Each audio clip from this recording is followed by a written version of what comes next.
இன்றைக்கு எனக்கு கொடுத்த டைட்டில் போல்ட்னஸ். ஓகே, தைரியம் உள்ளவர்கள். ஏமே, நம்ம எல்லாம் இந்த சமூகத்தில் இந்த இடத்துல கூடி இருக்கிறோம் தைரியம் உள்ளவர்கள். ஏமே, நீங்க கண்டிப்பா தைரியம் உள்ளவர்கள் இருப்பீங்க. ப்ரோவர்ப்ஸ் 28:1 படிப்போமா? அதை படிச்சுட்டு நம்ம ஜெபிச்சுட்டு ஆரம்பிப்போம். நீதிமொழி 28:1.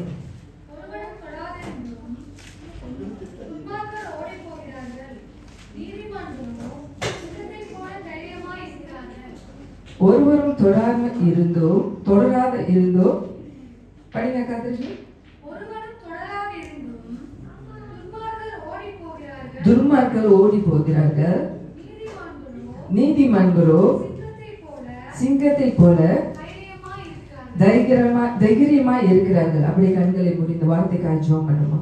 ஆண்டவரே, இந்த நாளுக்காய் நன்றி அப்பா. அப்பா, நீ கொடுத்த இந்த வார்த்தையின் படி ஆண்டவரே, அப்பா ஆவியானவரே, நீர் இந்த இடத்துல அசைவாட வேண்டும், நீர் பேச வேண்டும். நான் அல்ல அப்பா, உங்களோட வார்த்தை கற்குள்ள பட்டயமா இருக்குது, உங்களோட வார்த்தை தேற்றும் என்று சொன்னீரே, உங்களோட வார்த்தையில ஜீவன் உண்டாகும் என்று சொன்னீரே. இந்த நாளில் வந்திருக்கிற ஒவ்வொரு மத்தியில் அப்பா நீர் பேச வேண்டும், ஜீவன் உண்டாக கிருபை செய்யும். இயேசுவின் நாமத்தில் ஜெபிக்கிறேன் நல்ல பிதாவே, ஆமென். இந்த வார்த்தையில நீங்க பாத்தீங்கன்னா, துன்மார்க்கனோ யாரும் தொடரவே இல்லை, அவர் யாருமே விரட்டையே இல்லை. அவன் என்ன செஞ்சானா, ஓடுனானா. ஆனா நீதிமானோ அங்க சிங்கத்தை போல தைரியம் உள்ளவனா இருந்தாங்க. நம்மளாம் பாத்தீங்கன்னா யாராவது விரட்டுனா தான் ஓடுவோம், நாய் நம்மள விரட்டுனா ஓடுவோம். இப்ப துன்மார்க்கன் அப்படின்னு சொன்னா நம்ம துன்மார்க்கத்தை குறித்து நம்ம பேச வரல.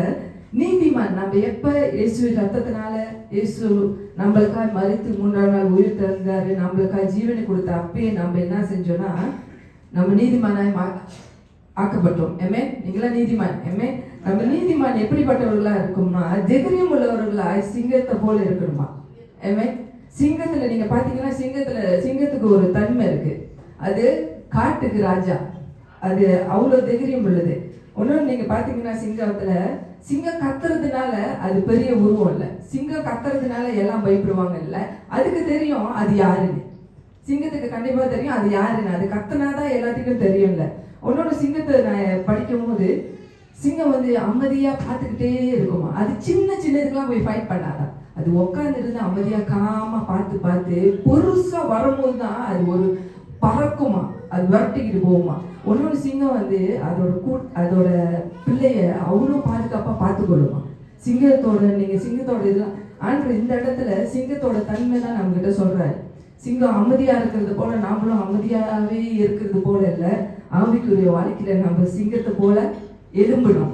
அதே மாதிரி எங்கிருந்து யுத்தம் வருது, எங்கிருந்து நம்மளுக்கு பிசாசானோ எங்கெல்லாம் வலை போடுறானோ அமைதியா இருந்து நம்ம சிங்கத்தை போல பார்க்க ஆரம்பிக்கணும். நம்ம சிங்கம் வருது அப்படின்னு இல்லை, ஒரு இடத்துலயும் நம்ம கொடுக்குற ஒரு காரியமும் அமைதியா இருந்துதான் நம்ம சிங்கத்தை போல பிசாசை போய் நம்ம வெள்ளணும் தவிர்த்து மனுஷன் இல்லை, பிசாச இடத்துல நம்ம சிங்கத்தை போல கிரியை செய்யணும். இந்த இடத்துல பலன் தைரியம் உள்ள எப்படி நம்ம தைரியம் உள்ளவர்களா இருக்க வேண்டும் அப்படின்னா, நீங்க எக்ஸடஸ் அது எக்ஸ் 1:18 தமிழ்ல என்ன சொல்லுவோம்? அப்போஸ்தலர் 1:18 பாருங்களேன். அப்போஸ்தலர் 1:18 படிங்க.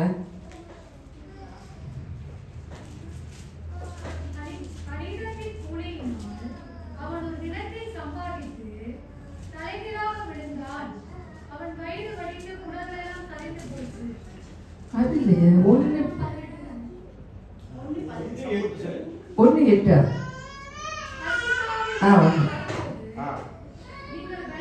நீங்கள் பலன் அடைந்து எருசலேமிலும் யூதேயா முழுவதிலும் சமாரியாவிலும் பூமியின் கடைசி வரையிலும் எனக்கு சாட்சியா இருக்கு. இந்த நாள்ல முதல்ல பரிசுத்த ஆவி நம்ம கிட்ட வரும்போது தான் நம்ம பலன் அடைகிறோம். எப்பெல்லாம் நம்ம இங்க கூடி இருக்கிறோமோ அதே நீங்க பாருங்க, அதே எக்ஸ்ல 4:31 பாருங்க. அப்போஸ்தலர் காலத்துல எங்கெல்லாம் கூடி வந்தாங்களோ அங்கெல்லாம் பரிசுத்த ஆவியானவர் இறங்கி அவர்களிடத்துல இறங்கி அவர் பலனை கொடுத்திருக்கிறார். நீங்க அதே அதிகாரத்துல 4:31 அவர்கள் ஜெபம் பண்ணும்போது கூடியிருந்த இடம் அசைந்தது, அவர்கள் எல்லோரும் பரிசுத்த ஆவியினால் நிரப்பப்பட்டு தேவ வசனத்தை தைரியமாய் சொன்னார்கள். நம்ம இங்க கூடி வரும்போது பரிசுத்த ஆவியானவர் நம்ம மத்தியில் உலாவுகிறார். நம்ம சொந்தமா பலன் அடைய முடியாது. நம்ம மாம்சத்துல நம்ம பார்த்தோமா நிறைய இடங்கள்ல நம்ம சோர்வா இருப்போம், நிறைய இடங்கள்ல நம்ம தாக்கப்பட்டிருப்போம். ஆனா பரிசுத்த ஆவியானவர் நம்ம மத்தியில வரும்போது நம்ம பலன் அடைஞ்சு, நாமளும் பலன் அடைஞ்சு நம்ம யூதாவையும் சமாரியாவும் அங்க போய் சாட்சி கொடுப்போமா, தேவனை குறித்து சாட்சி கொடுக்கிறவங்களா, தேவனை குறித்து நம்ம ஜனங்களை ரசிக்கிறவங்களா மாறுவோமா. இந்த இடத்துல நம்ம கூடி வரும்போது தேவன் ஆராதனையில பரிசுத்த ஆவியானவர் உலாவுகிறார். நம்ம இந்த சாதாரணமா நம்ம சின்ன கூட்டமா நம்ம நினைக்க கூடாது. தேவன் பரிசுத்த ஆவியானவர் நம்ம எங்கெல்லாம் கூடுகிறோமோ அங்க இடத்துல அவர் வருகிறார். இந்த நாள்ல நம்ம பலன் அடையதான் நம்ம இங்க வரோம். இங்க வரும்போது நம்ம புது பலன் அடைவோம். நீங்க பாத்தீங்கன்னா இந்த பலன் நம்ம தேவனோட வார்த்தையினால் பெற்றுக்கொள்வோம். பரிசுத்த வரும்போது ஆராதனையில பெற்றுக்கொள்வோம். நம்ம ஒரு மனமா கேதப்படும் போது நம்ம பேசுற காரியங்கள் ஒருத்தருக்கு ஒருத்தர் பலப்படுவோம். இது பரிசுத்த ஆவியானவர் இறங்கும் போது ஒன்றிதான் நம்ம இடத்துல நம்ம அசைவாடும். ஒரு எக்ஸாம்பிள் சொல்றேன்னா, என்னோட பிள்ளைங்கெல்லாம் போயிருக்காங்க இந்த மோட்டிவேஷனுக்கு. யூபிஎஸ்ஆர்ல பாத்தீங்கன்னா மோட்டிவேஷன் செமினாருக்கு அனுப்பிடுவோமா. அங்க எங்க போனோடனே என்ன செய்வாங்க, பிள்ளைங்களை கொஞ்ச நேரம் எல்லாம் படிச்சு கொடுத்துட்டு பிள்ளைங்க எல்லாம் கண்ணு மூடுங்க, கண்ணு மூடிட்டு நீங்க நினைச்சீங்க உங்க பெற்றோர்கள் நினைங்க, ஓகே உங்க அம்மா வயிற்றுல நீங்க எப்படி இருந்தீங்க, ஓகே அப்படியே அந்த பிள்ளைங்க அப்படியே போகும். 10 மாசம் உங்க அம்மா எப்படி சுமந்தாங்க, அப்படியே அந்த பிள்ளைங்க கண்ணு மூடிடுவாங்களா. அப்ப நீங்க பாருங்க, உங்க அம்மா உங்களுக்காக சாப்பாட்டு சாப்பிட முடியாம வாந்தி எடுத்தாங்க, இந்த மாதிரி எல்லாம் சொல்லி திடீர்னு பாத்தீங்கன்னா அங்க ஒரு பிள்ளை கத்தும், அழுவோம், இங்கிட்டு பார்த்தா ஒரு பிள்ளை தேய்வோம். ஏன்னா அது உள்ளுக்கு போயிடும். அந்த மோட்டிவேஷன் அப்படியே உள்ள போயிட்டு அதுல அழுந்து ஒப்பு கொடுப்பாங்க. அவங்க என்ன சொல்ல சப்மிட் பண்ணுவாங்க, இனிமேல் நான் நல்லா படிக்க போறேன், எங்க அம்மாக்காக எங்க அப்பாக்காக. நீ பாரு உங்க அப்பா வேலை விட்டு அந்த கருவி சட்டையில வருவார் எவ்வளவு. அந்த மாதிரி ஒரு மோட்டிவேஷன்ல அப்படியே பிள்ளைங்களை கொண்டு போவாங்க. அப்ப பிள்ளைங்க வீட்டுக்கு என்ன சொல்லுவாங்க, ஐயோ அம்மா நீங்க இப்படிலாம் கடந்து போயிருக்கீங்க, அப்படி அப்பா அப்படின்னு ஒரு வாரமா அதை பத்தியே அவங்க நினைச்சுக்கிட்டு மோட்டிவேட்டா அப்படியே படிக்கிறதுக்கு அந்த ஆர்வத்துல போவாங்க. அப்ப போக போக போக நீங்க பாத்தீங்கன்னா அப்படியே லோவா போயிட்டே இருக்கும். திருப்பி அம்மா அப்பா தான் அவங்களை புஷ் பண்ணணும், அம்மா அப்பா தான். ஆனா சபைக்கு நம்ம வரும்போது இந்த மோட்டிவேஷனுக்கு நம்ம இங்க வரல, பரிசுத்த ஆவியானவரை தேடிதான் நம்ம வரோம். இங்க வரும்போது தேவனோட அசைவாடுதலும் தேடி வரோம். நம்ம அந்த மோட்டிவேஷனுக்காக இங்க போகல. நம்மளோட தாகம் எல்லாம் பரிசுத்த ஆவியானவர் இங்க இறங்கி வரும்போது நம்ம பலன் அடைய போறோம். நம்மளோட சரீரம் பலவீனங்கள் உருவாக போகுது, அது நம்ம உற்சாகப்படுத்த போகுது. அது இடத்துலதான் இந்த இடத்துலதான் அவர் சிங்கத்தை பத்தி சொல்லும் போது நம்மளாம் நீதிமான்களா இருக்கிறது மட்டுமல்ல, கூடி வரும்போது தேவன் இடத்துல பலனை பெற்றுக்கொள்வோம். ஆமென். ரெண்டாவது காரியம், நான் 2 காரியங்கள் தான் பேச போறோம். 2வது காரியத்துல ஆண்டு எந்த மாதிரி காரியங்கள்ல கூடி வரும்போது நம்ம பலன் அடைகிறோம். யாத்திரையாகமும் 4:10 நீங்க பாருங்களேன். யாத்திரையாகமும் எக்ஸோடஸ் 4:10 10 12 வரைக்கும் வருது.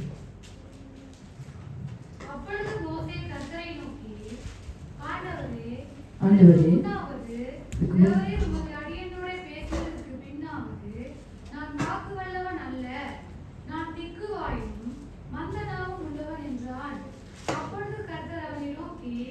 மனுஷனுக்கு வாயை உண்டாக்கினவர் யார்? ஊமையனையும் செவிடனையும் பார்வை உள்ளவனையும் குருடனையும் உண்டாக்கினவர் யார்? கர்த்தராகிய நான் அல்லவா? ஆதலால் நீ போ, நான் உன் வாயோட இருந்து நீ பேச வேண்டியது உனக்கு போதிப்பேன் என்றார். அதற்கு அவன், ஆண்டவரே நீர் அனுப்ப சித்தமாயிருக்கிற யாரையாகிலும் அனுப்பும் என்றான். அப்பொழுது கர்த்தர் மோசேயின் மேல் கோபம் உண்டவராகி, லேவியனாகிய ஆரோன் உன் சகோதரன் அல்லவா? அவன் நன்றாய் பேசுகிறவன் என்று அறிவேன். அவன் உன்னை சந்திக்க புறப்பட்டு வருகிறான். உன்னை காணும் போது அவன் இருதயம் மகிழும். அவன் வாயில் வார்த்தைகளை போடு. ஓகே, அது வரைக்கும் போதும். ஓகே, இந்த காரியங்கள் நீங்க பாத்தீங்கன்னா மோசே ஒரு கட்டத்துல சொல்லுவாரு, ஆண்டு மோசையை கூட்டிருப்பாரு. மோசே சொல்லுவாரு, நான் திக்குவாயி என்னால பேச முடியாது. இதோட இதை நீங்க பாருங்க, 3க்கு போங்களேன். 3ஆம் அதிகாரம் 1 படிங்களேன். மோசே ஆண்டு கூட்டப்ப மோசே சில காரணங்களை சொல்லி, இது 3வது இடத்துல தான் அவர் சொல்லுவாரு, நான் திக்குவாய் பேச முடியாது. அதுக்கு முன்னுக்கு ஒரு 2 சம்பவம் ஆண்டரே அவருக்கு ஒரு பெரிய அற்புதத்தை காமிச்சிருப்பாரு. 3 படிங்களேன். எப்படி ஆண்டு அவர் கூப்பிட்டாரு, அது ஒரு சொல்லி நான் உங்களுக்கு முச்செடி நடுவில் இருந்து அக்கினி ஜுவாலையில் நின்று அவனுக்கு தரிசனமானார். அப்பொழுது அவனை உற்று பார்த்தான். முச்செடி அக்கினியால் ஜுவாலித்து எரிந்தும் அது வெந்து போகாமல் இருந்தது. அப்பொழுது மோசே, இந்த முச்செடி வெந்து போகாதிருக்கிறது என்ன? நான் கிட்ட போய் இந்த அற்புத காட்சியை பார்ப்பேன் என்றான். ஓகே, அதோட இருங்க. ஓகே, அதோட இருக்காக்கா. ஓகே, இதோட கதைகள் வந்து படிச்சுட்டே இருந்தால் ரொம்ப நேரம் ஆகும். நான் உங்களுக்கு ஷார்ட்டாக அழகாக இந்த கதையை உங்களுக்கு புரிய வைக்கிறேன். ஆண்டவர் மோசையை கூப்பிட்டு ஆண்டவர் என்ன சொல்லுவாருன்னா, மோசே கிட்ட நீ போய் இந்த இஸ்ரேல் ஜனங்களுக்கு எஜிப்டில் இருக்காங்க, அவங்களை நீ காப்பாற்றுறதுக்கு அவங்களோட கூக்குரல் நீங்கள் பார்த்தீங்கன்னா அவங்களோட அழுகு கூக்குரல் வந்து என்கிட்ட வந்து எட்டுது. நான் அவர்களை வந்து காப்பாற்றி கொண்டு வரணும், உன்னை தான் அந்த பார்வோனுக்கு அனுப்ப போகிறேன்னு சொல்லி அந்த இடத்துல அவரு மோசேயை, நீங்கள் தெரியும் அந்த மரத்துக்கு நடுவில் ஆவியானவர் வந்தார், நீங்கள் அந்த படிச்சிங்க. அந்த இடத்துல வந்து அவர் சொல்லுவார், மோசே சொல்லுவார், இது போய் நான் சொன்னேன்னா இந்த ஜனங்க நான் ஆண்டோட பார்த்தேன் ஆண்டோட பேசுனேன்னு எப்படி நம்புவாங்கன்னு. அப்போ நீங்கள் 4:3 படிங்க, அங்கே ஒரு அற்புதம் ஆண்டவர் செய்வார். அதே 4:3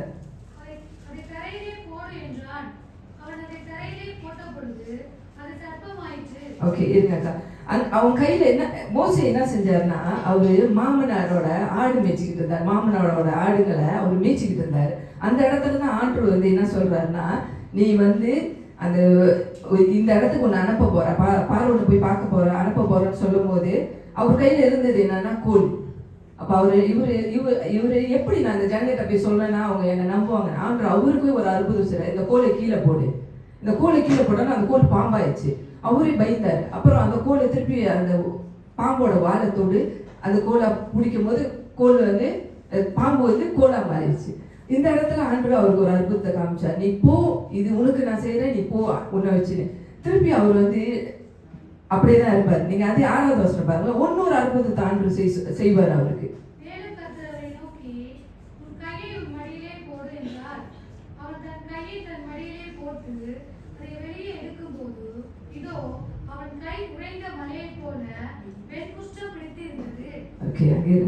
ஓகே, இந்த இடத்துல திருப்பி அவரோட கையை எடுத்துட்டு மடியில போட சொல்லுவாரு. அவரோட கையை திருப்பி எடுக்கும் போது குஷ்டமாயிரும். அந்த கையை திருப்பி எடுத்து மடியில போடும் போது அந்த கை நோமலாயிரும். இது 2 அற்புதம் அவருக்கு ஆண்டவர் நான் உன் கூட இருக்கேன், நீ போ அப்படின்னு அவர் 2 அற்புதம் அவர்கிட்ட காமிச்சாரு. உன்னை வச்சு நான் செய்யறேன் அப்படின்னு காமிச்சாரு. அதுக்கு பிறகுதான் வசனம் வெளியாகுது. 4 படிச்சிங்கள. அப்ப சொல்றாரு மோசே, நான் திக்கு வாயேன். 3வது வாட்டி அவர் திருப்பி சொல்றாரு, நான் திக்கு வாயேன், என்ன போய் நீங்க அனுப்புறீங்களே, நான் எப்படி இந்த இடத்துக்கு போவேன், நான் எப்படி நான் பேசுவேன். அப்பதான் அவர் சொல்றாரு, உன் தம்பி உன்னை பார்க்க வரான், சந்தோஷம் அடைவான், அந்த ஆரோனை உன்னோட வாயா நான் வைப்பேன் அப்படின்னு ஆண்டவர் அந்த இடத்துல ஆரோனை அனுப்புறாரு. இந்த இடத்துல நீங்க பாத்தீங்கன்னா எத்தனோ இடங்கள்ல இந்த 3 காரியங்கள் நம்ம பார்த்துருப்போம். இந்த காரியங்கள் என்ன போல்டா நான் நம்மளுக்கு சொல்ல வரேன்னா, எத்தனோ இடத்துல ஆண்டவர் நம்மள கிட்ட சொல்லுவாரு, உன்னால முடியும். எத்தனோ சூழ்நிலையில ஆண்டவர் சொல்லுவார், நீ செய்ய முடியும், நீ போ, கூட நான் இருக்கேன். நம்ம என்ன சொல்லுவோம்னா, என்னால முடியாது, நான் ரொம்ப உடைக்கப்பட்டேன், நான் அடிக்கப்பட்டேன், இந்த சூழ்நிலை நான் நழுவுற முடியாது, நான் போல்டா இருக்க முடியாது. அங்கே திருப்பி ஆண்டவர் என்ன சொல்லுவாரு, நான் உன் கூட தானே இது வரைக்கும் நடந்து வந்தேன், நீ ஏன் கலங்குற, நீ போல்டா இரு அப்படின்னு நம்மளோட இதயத்துல ஆவியானவர் பேசுவாரு. நாம என்ன திருப்பியும் சொல்லுவோம், இல்லாண்டவரே நாங்க எங்களை போட்டு நொறுக்குறாங்க, நாங்க படுற பாடு கஷ்டம்னு இதையே சொல்லிக்கிட்டு இந்த போல்டா ஆகாம நம்ம ஒரு இடங்களும் ஒரு சிச்சுவேஷன் நீங்க திரும்பி பார்த்தீங்கன்னா நம்ம கடந்து போன பாதை இப்ப இருக்கிறதுக்கு முன்னுக்கே நம்ம இதே மாதிரி எவ்வளவு சூழ்நிலை கடந்து வந்திருப்போம். ஆனா நம்ம திரும்பி ஒரு சூழ்நிலை வரும்போது ஆண்டவர் நம்ம கிட்ட என்ன எதிர்பார்க்கிறான்னா, நான் உன் பாதையில் நடந்தாலும் உன்னை பூலாக்க தான் வந்தேன். இந்த சூழ்நிலை உனக்கு ஏன் நான் உருவாக்குறேன்னா, நீ தைரியமா இருக்க தான் நான் உருவாக்குறேன். நான் உன் கூட இருக்கேன், நான் உன் கூட இருக்க சொல்லதான் நான் வந்தேன். ஆனா நீ என்ன செய்யறனா, திருப்பி நீ உன்னோட தைரியத்தையும் நான் உன் கூட இருக்கிறேன் அந்த தைரியத்தை நீ உருவாக்காம என்னால முடியாது, நான் போல்டா இல்லை, நீ நொறுங்கிட்டு இருக்க அப்படின்னு இந்த வார்த்தையில மோசேக்கு சொல்ற, நீ முடியாதுன்னு சொல்லாத, நான் இந்த இடத்துல வேலை செய்யறேன்.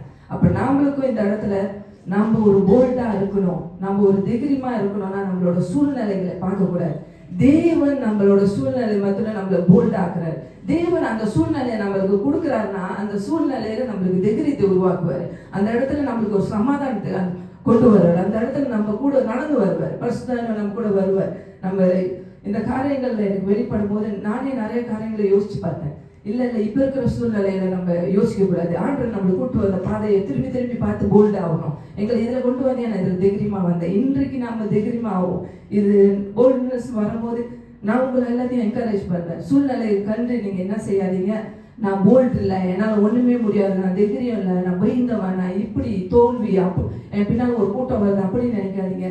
இந்த சூழ்நிலைகளை மத்தியில தான் ஆண்டு உங்களை போல்டா மாற்ற போறாரு. இந்த போல்ட்னஸ் வந்து உங்களை உருவாக்க போகுது. இந்த சூழ்நிலை வந்து உங்களை உருவாக்கி கொண்டிருக்கு. நீங்க ஒரு நல்ல ஒரு ஆண்டுக்குள்ள வளர்ந்தவர்களா காமிக்க. ஆண்டு இந்த வார்த்தையினால உங்களை பேசியிருப்பார், கர்த்தர் உங்களோட பேசியிருப்பார். இந்த போல்ட்னஸ் நம்மளை உற்சாகமா உருவாக்கும்.